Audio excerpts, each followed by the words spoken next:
Thank you, everybody, for coming to the Aaron Torres Podcast YouTube page. If you could do me a quick favor, see that little black subscribe button at the bottom of your screen? Go ahead, click that black subscribe button. Really does help our audience grow, really does help our channel grow, really does help and mean more than you could possibly know. So go ahead, hit that little black subscribe button. Also, thank you to our presenting sponsor, Betfred Sportsbook and the Betfred Sportsbook app. Bet 50 on any game, get $250 in free bets. Thank you again to Betfred. Thank you again to you. Now, here is the video that you came here for. All right, let's switch gears, get to some other results. I think the other major result, Kentucky lost to Georgia. The Kentucky Wildcats lost to Georgia. Final score in this one. It was a weird game, by the way, but Kentucky loses at Georgia. Kentucky lost in Stegeman Coliseum. Final score of this one, if I can pull it up, because I do think the final score is a little bit important here.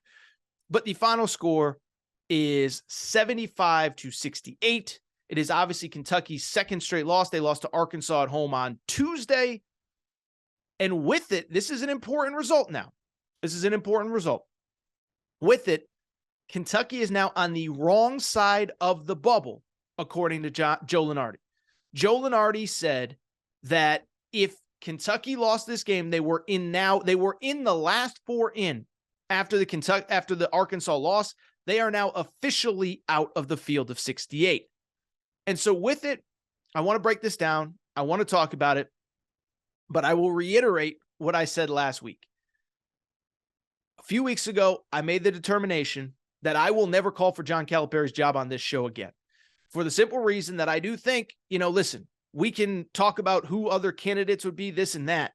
John Calipari still puts you in great position every year to win at the highest level. And I think it's interesting specifically next year to discuss that. So we'll get into it in a minute. But before we do, I do want to talk about the game really quickly. And what I would say about the game on Saturday, it was an interesting game. It was an interesting game coming in, and it may be an interesting game for the future because we found out right before tip-off that Kentucky was without a key player in guard C.J. Frederick. Now, C.J. Frederick's been kind of up and down. He hasn't been great, but he's a fourth-year college player. He is an important piece to what they do.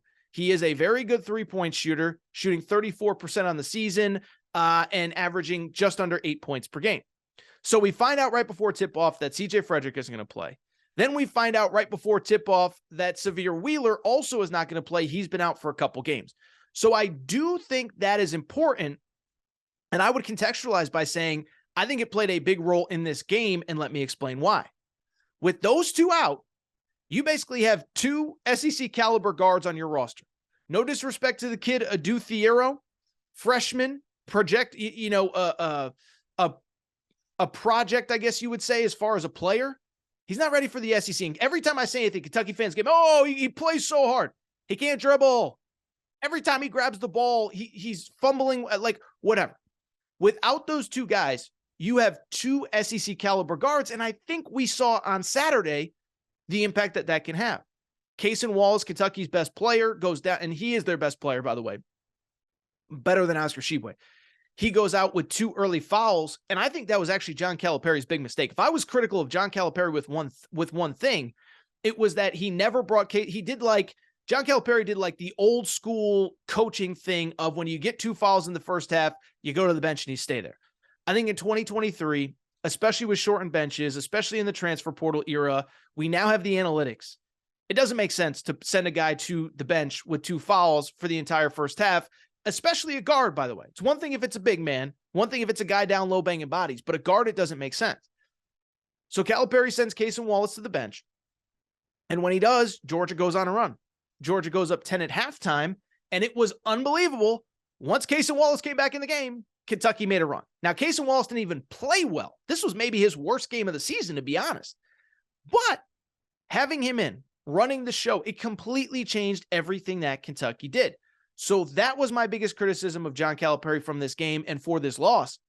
I don't love you're now down two starting caliber guards in the SEC or SEC caliber guards.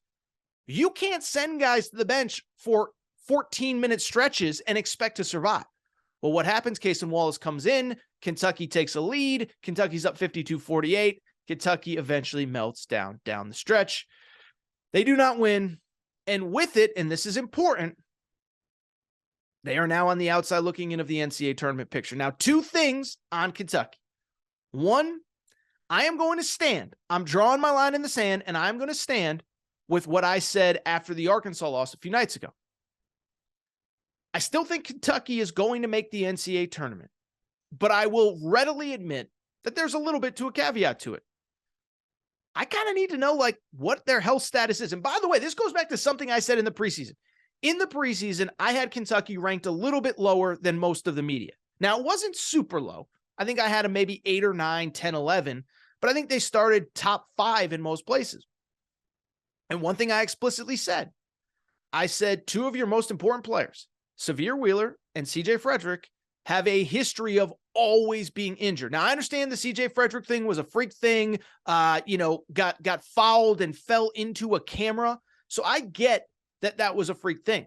But you have 2 guys with a history of injury. I can't count on them for a 40-game college basketball season. And so I bring it up because I still think Kentucky's probably going to make the NCAA tournament. There's plenty of opportunities available in front of them. And outside of Alabama, who they do not play, they can win any of them. They play Tennessee next weekend.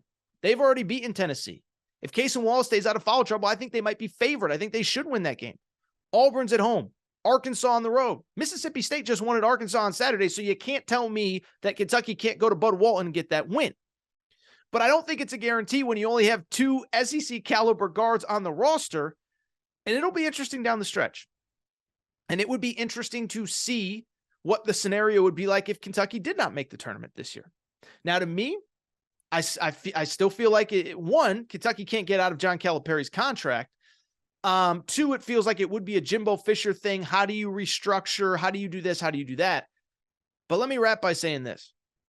I said a few weeks ago, I will never call for John Calipari's job again. Now, admittedly, it was when they were playing pretty well. They had won about 5 or 6 straight at that point. Or I think it was 5 of 7 or something like that, 6 of 7.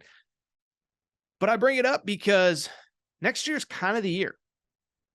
You have the number 1 recruiting class coming in, headlined by maybe the number 1 player in DJ Wagner. And here's the interesting thing about next year, by the way. The pieces that could return actually are very nice complementary pieces. So Oscar Tshiebwe, I think we all believe, is going to leave. Cason Wallace is definitely gone. He's a pro, no doubt about it. Jacob Toppin's probably not going to be back. Whatever. I'm just trying to think off the top of my head. But you think about some of those guys that are going to be back. CJ Frederick is a 5th-year guy. He might be back. Antonio Reeves could be back. Chris Livingston, who's playing very well, by the way, could be back. Damian Collins, I don't know. Damian Collins might hit that portal because Cal doesn't know what to do with him. I wouldn't blame the kid if he left. But why I bring it up, you keep CJ Frederick, Antonio Reeves, and Chris Livingston with the players coming in. That is a very, very nice group, but it sets up for a very interesting next year. So 1, I still believe Kentucky can make the NCAA tournament if they get back Sahvir Wheeler and CJ Frederick at some point. I don't think it's a guarantee anymore. But I'll also say I'm not calling for Calipari's job because 1, you're not getting out of that contract. You got to make it work. And on top of that, and I do think this is important, the other element is the fact that you're not getting out of it regardless. But I'm also just curious to see next year's team. I can understand a Kentucky fan that's saying it's not getting better next year. We've seen what he's done with talent this year. It's not getting any better. I get all that. I'm just telling you, point blank, end of story. I'm not calling for his job anymore on this show.